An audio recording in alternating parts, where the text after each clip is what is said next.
So today I'm going to be talking about GERD or gastroesophageal reflux disease. So what is gastroesophageal reflux disease?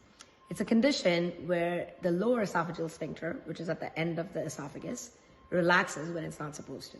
So when it relaxes like that, it's easy for the acid that's sitting in the stomach to come up into the esophagus. Some people feel it as heartburn. Some people may just feel nausea. For some people, it can actually start affecting their voice, make them cough.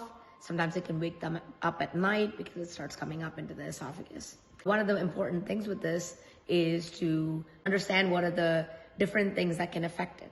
So it's important in terms of gastroesophageal reflux disease to understand what can affect the sphincter. So caffeine, chocolate, peppermint, they all make the sphincter relax. So then it's easier for whatever's sitting in the stomach to come up into the esophagus. It's also important to make sure that you leave at least 4 to 5 hours between when you eat and when you go to bed so that it doesn't change the pressure and cause more acid to come up into the esophagus. Weight gain is an important reason why people develop gastroesophageal reflux. When you gain weight, it puts more pressure on the stomach and it's much easier for acid to come up into the esophagus. Also, when people gain weight, they can develop what's called a hiatal hernia. Most people may have heard of that.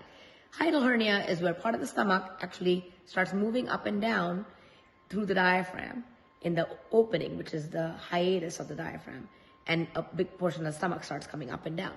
When you have that coming up and down, that barrier of the diaphragm is gone.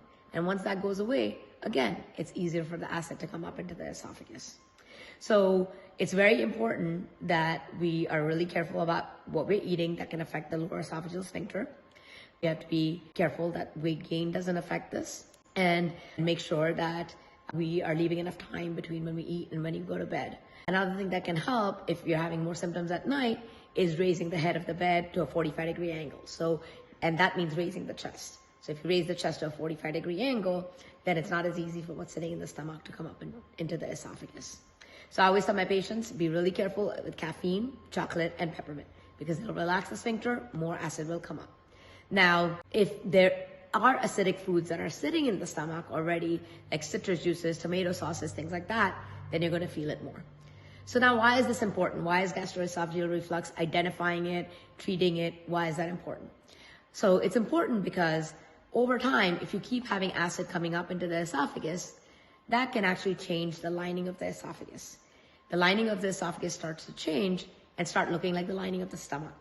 When that happens, you actually get something called Barrett's esophagus. And Barrett's esophagus is actually a precancerous condition, which over time can increase your risk of esophagus cancer. And so if that develops, that needs to be followed over time.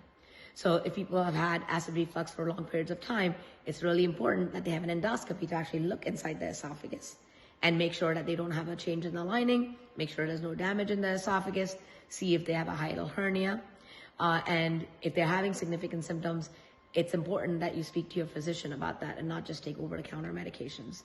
Not only could you be masking symptoms, but also medications have can have some long-term side effects, such as osteoporosis, deficiencies of absorption of certain minerals as well. So again, remember, if you're having symptoms with acid reflux, which could be heartburn, nausea, nighttime cough, all of those things, change in voice, it's really important to speak to your doctor about this.